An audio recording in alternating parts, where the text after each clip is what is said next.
우리 지난주에는 예수님이 칼을 주러 왔다 라는 이상한 말씀에 이어서 오늘은 요한이 이상한 말을 합니다.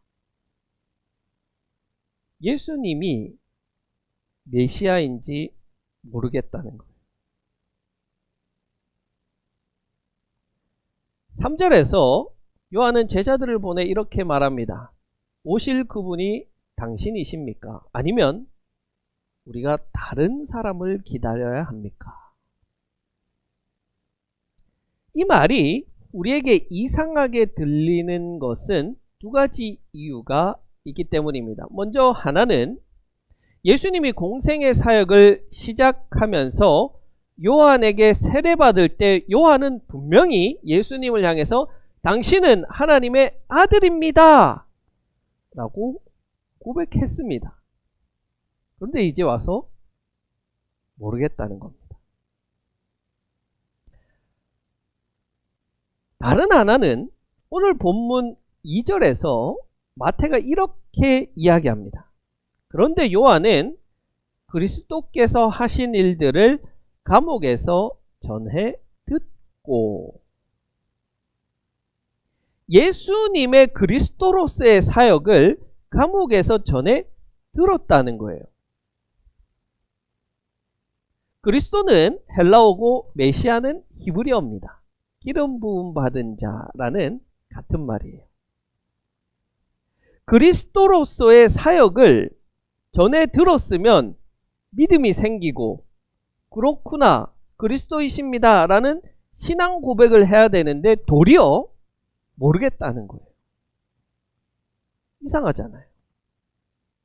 마태는 예수님의 사역이라고 하지 않았고 뭐라고 했냐면 그리스도의 사역이라고 이야기했습니다.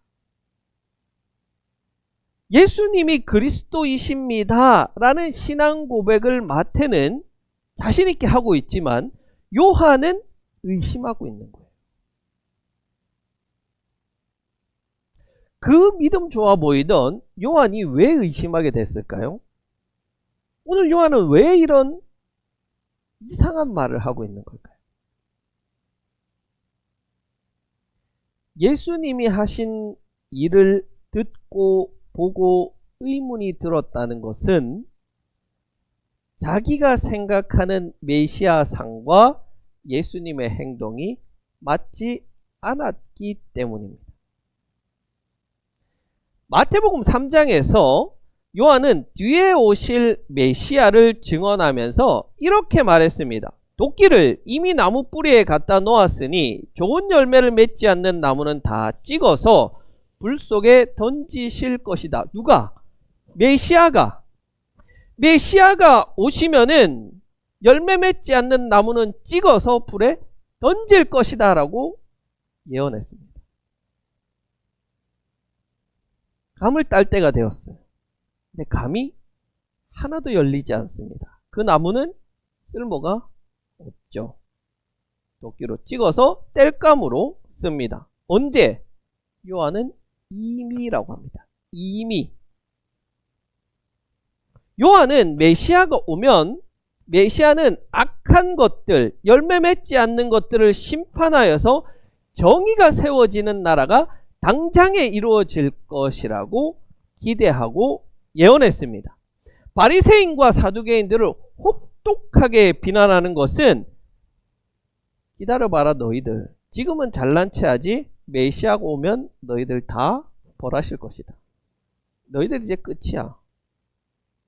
세례 요한이 생각하는 메시아의 이미지는 지금 당장 심판하는 메시아인데 예수님이 그런 모습을 전혀 보여주지 않았다는 거예요. 그러니 요한은 이분은 메시아가 아닌 것 같다 라는 생각을 하게 된 것이죠. 당시 사람들은 누구나가 다 메시아를 기다렸습니다. 그러나 저마다 생각하는 메시아는 다 달랐습니다. 어떤 이들은 다니엘 7장에 나오는 하늘의 인자 같은 그 초월적인 존재로서 메시아를 기다렸고, 사마리아인들은 율법을 가르쳐주는 선생님으로서 메시아를 기다렸습니다.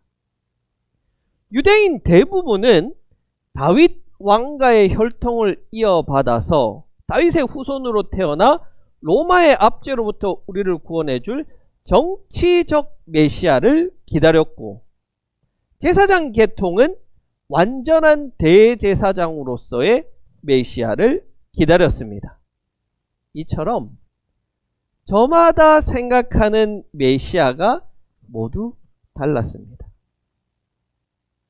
예수님은 그 누구의 기대도 충족시켜주지 못했습니다.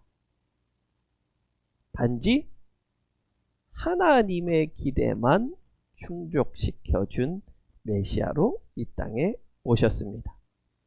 하나님께서 주신 그 사명은 구원하고 회복하여서 하나님께서 여전히 너희를 사랑한다는 그 사랑과 자비를 보여주는 것이었어요. 사람들은 자기의 뜻에 맞지 않는, 내가 그린 메시아와 맞지 않는 그리스도는 필요가 없었고, 그 메시아는 십자가에 못 박아 버렸습니다. 여러분, 이 말씀을 통해서 우리는 우리의 신앙을 한번 되돌아봅니다. 근본적인 문제를 돌아보게 합니다. 우리도 혹시 성경에서 말하고 있는 그 그리스도, 메시아가 아니라 내가 그려놓은 메시아를 믿고 있는 것은 아닌지, 그 메시아를 여전히 오실이라고 기대하고 있는 것은 아닌지 돌아볼 수 있기를 바랍니다. 내 삶의 문제가 다 해결해 주시는 메시아, 내가 사업이 어려울 때 언제나 도움을 주시는 메시아, 내게 복만 주어서 돈을 많이 벌고 건강하게 해주는 메시아, 그렇게 누구나가 메시아를 그려놓고 있지만 그 모습은 성경에서 이야기하는 예수 그리스도와는 전혀 다른 그 무엇을 그려놓고 있다라고 말할 수 있습니다. 성경의 예수 그리스도는 내 신앙에 오간데 없고 허상의 메시아만 믿고 있는 것입니다. 믿습니다 하니 그 삶에 무슨 변화와 대단한 역사가 일어날 수 있겠습니까? 잘못된 것을 믿고 있는데. 실제로 제가 서울에서 사역할 때 어떤 집사님은 자기 집안에 가세가 이렇게 기울어 갔어요. 그러니까 예수님이 계시면 어떻게 이럴 수 있냐 하면서 교회를 떠나갔습니다. 그가 기대한 메시아와 그것과 실제 자신의 삶의 역사하는 메시아 사이의 괴리를 견디지 못한 것입니다.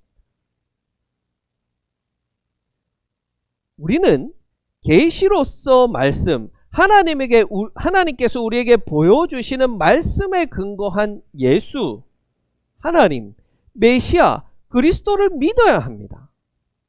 내가 그린 메시아는 허상이에요. 혹시나 그것이 있다면 여러분의 신앙 가운데, 삶 가운데 던져버리기를 바랍니다. 마치 이단 사이비들이 허상의 메시아를 만들어 놓고 사람을 미혹하는 것처럼 나 스스로가 허상의 메시아를 만들어 놓고 자신을 속이는 신앙에서 벗어나야 한다는 말이에요. 혹시나도 그런 허상의 메시아를 만들고 믿고 있는 것은 아닌지 이 시간 내 내면을 한번 돌아보고 예수 그리스도를 믿고 메시아로 인정하는 우리가 되기를 소원합니다. 자, 먼저 예수 그리스도는 악인을 즉각적으로 심판하지 않고 가난하고 약한 자를 회복하시는 분이십니다. 요한은 메시아는 심판하시는 분, 정의를 바로잡는 분, 그런 분으로 기대했고 지금 요한의 상황은 사실 그런 메시아가 필요한 상황입니다. 요한은 지금 감옥에 갇혔다 라고 말합니다. 그러면 요한이 뭔가를 대단히 잘못해서 감옥에 갔느냐? 그렇지도 않습니다. 마태복음 14장에 보면 그 자세한 이야기가 기록되어 있습니다. 예수님이 태어날 때 유대를 통치하던 헤롯 대왕이 예수님이 태어난 그 다음 해에 죽습니다. 죽고 나서 그 영토가 헤롯 대왕의 아들들에 의해서 나뉘어져서 통치됩니다. 그래서 우리가 그 사람들을 분봉왕이라고 부르는 겁니다. 우리 GBS 시간에 다 배웠던 거죠. 첫째 아들, 둘째 아들, 셋째 아들을 다 죽여버리죠. 그리고 남은 아들 셋에게 영토를 나누어 줍니다. 헤롯 아켈라오에게 유대와 사마리아 땅을 주고 헤롯 안디바에게는 갈릴리 주변을 주고 그리고 헤롯 빌립 2세에게는 이두레라고 하는 갈릴리 저 너머 북쪽 땅을 주어서 통치하게 됩니다. 그래서 헤롯 사후에는 이 세 명의 아들들에 의해서 유대 사마리아 땅이 다스려지게 되죠. 자, 그런데 그 가운데 한 명인 헤롯 빌립 1세는 아무런 영토도 받지 못합니다. 단 하나 빌립이 가진 좋은 것이 있었는데 그것은 바로 아내인 헤로디아였습니다. 이 헤로디아는 참 아름다운, 외모로서 아름다운 여인이었던 것 같아요. 그런데 빌립의 배다른 형이자 갈릴리를 통치하던 헤롯 안디바가 자신의 권력을 가지고 헤로디아를 빼앗습니다. 그리고 자신의 아내로 삼아버립니다. 세례 요한은 그것이 잘못되었습니다 라고 책망했고 화가 난 안디바는 요한을 옥에 가두죠. 역사가 요세푸스에 따르면 사방이 절벽으로 둘러싸인 천연의 요새인 마카이루스 성에 감금해 두었다가 1년 뒤에 처형되었다고 기록합니다. 요한이 느끼기에 만약 예수님이 메시아라면 지금 어떻게 해야 됩니까? 하늘에 천군과 천사를 동원해서 불의하고 악한 짓을 하고 잘못된 짓을 하여서 정의로운 사람을 핍박하는 헤롯 안디바를 처단하고 자신을 구해 주어야죠. 하다못해 이렇게 예수님이 정치적인 메시아로 행동하지 않더라도 최소한 사람들을 미혹하고 올바른 것을 가르쳐주지 못하는 바리새인과 사두개인 정도는 심판해 주셔야죠. 그래서 이 잘못된 것을 바로 잡아 주셔야죠. 그러나 예수님은 그 누구도 심판하지 않았고 하려고 들지도 않았습니다.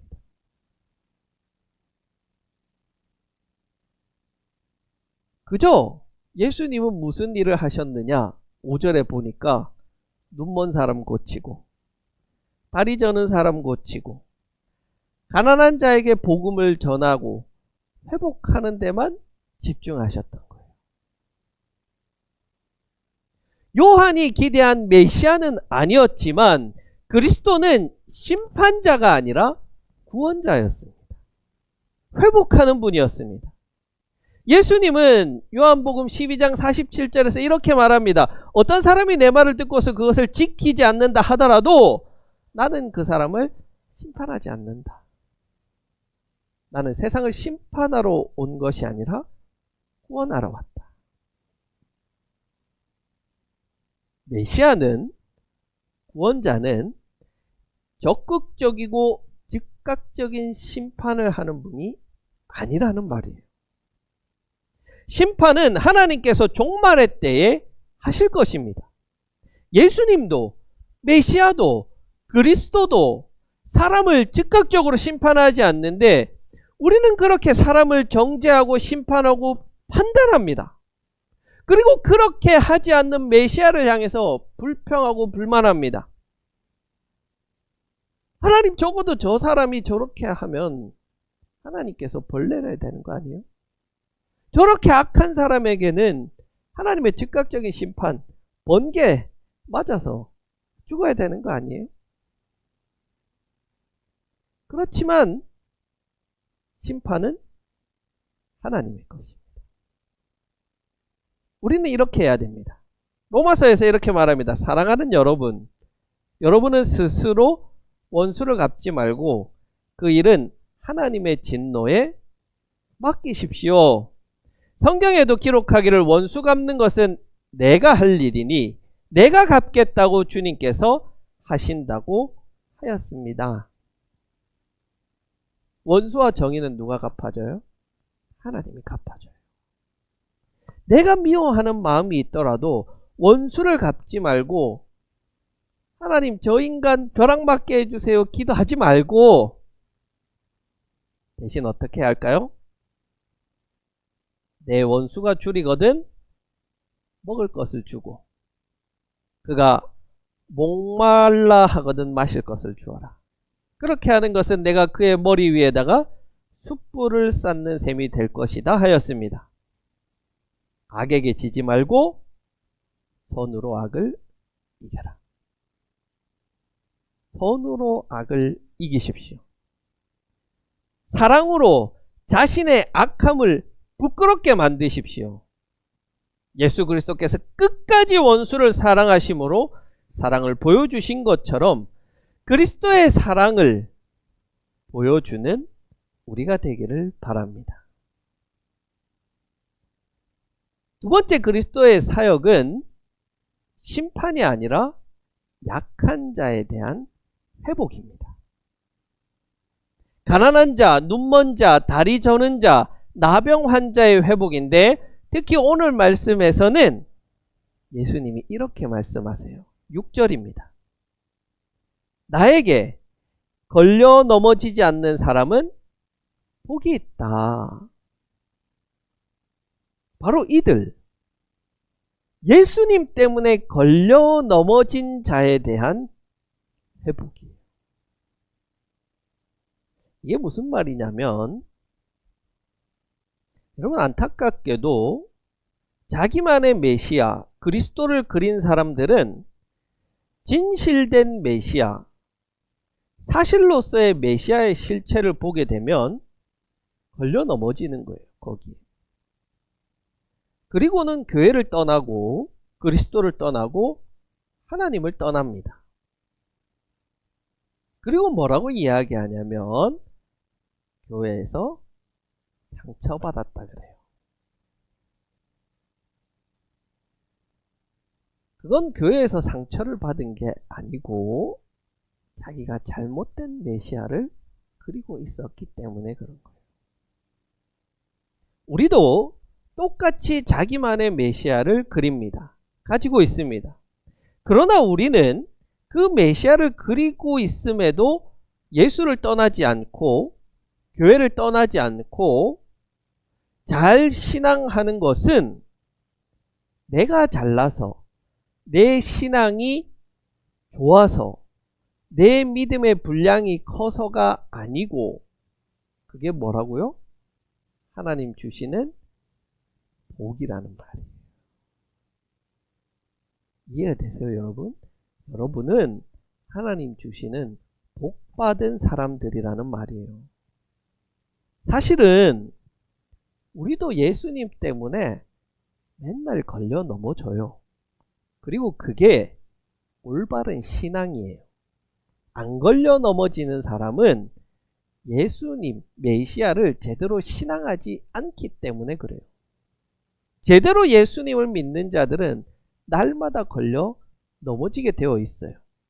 주일날 여러분 기도 순서가 되면 일찍 와서 저하고 이야기 나누잖아요.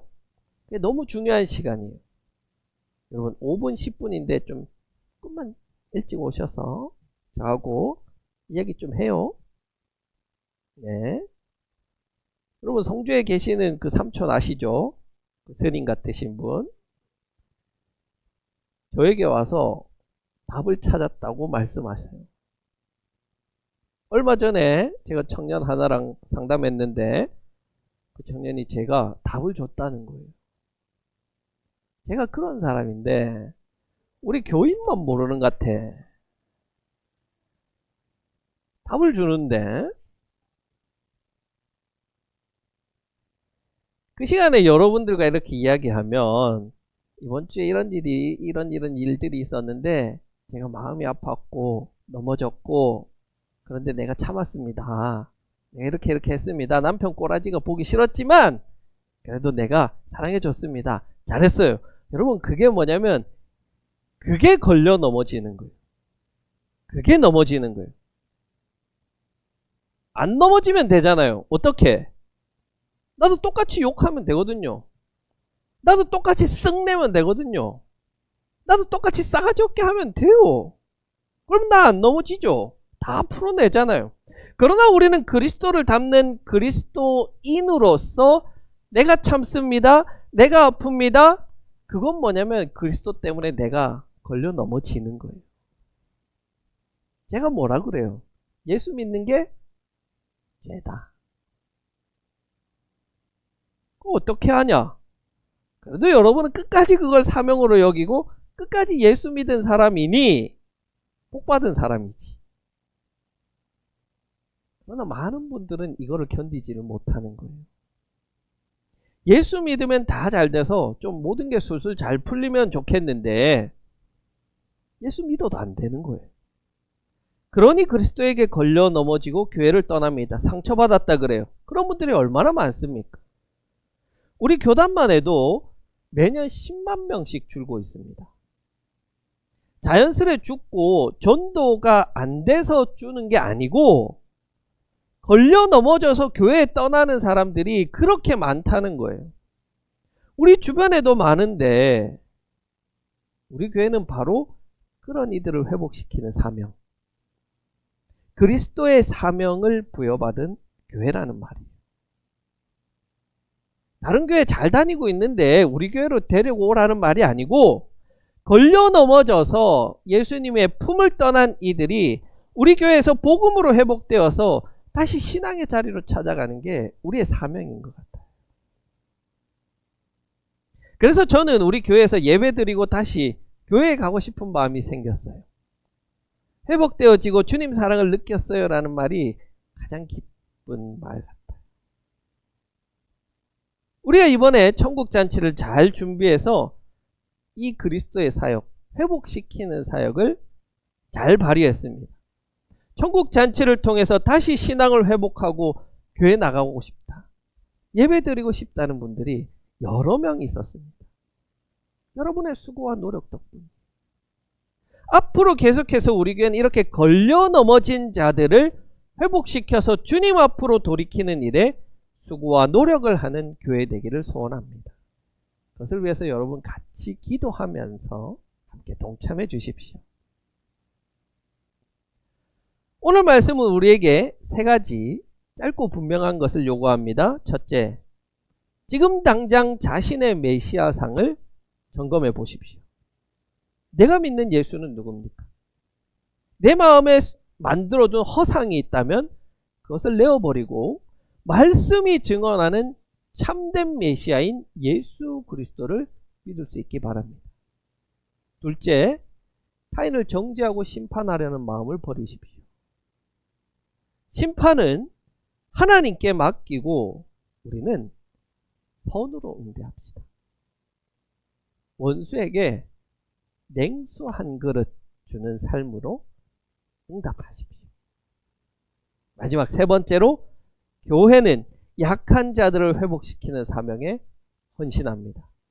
북삼 초대교회는 걸려 넘어져 떠난 이들을 돌보고 고난 가운데 있는 이들을 찾아갑시다. 우리의 손과 발, 우리의 시간과 물질로 그리스도의 자비를 실천합시다. 여러분 마음에 생기는 그 오늘의 결단을 행동으로 옮길 수 있기 바랍니다. 교회가 약한 자의 회복터가 되도록 여러분의 손을 내밀어 주셔서 그리스도인의 삶을 살아내기를 간절히 축원합니다.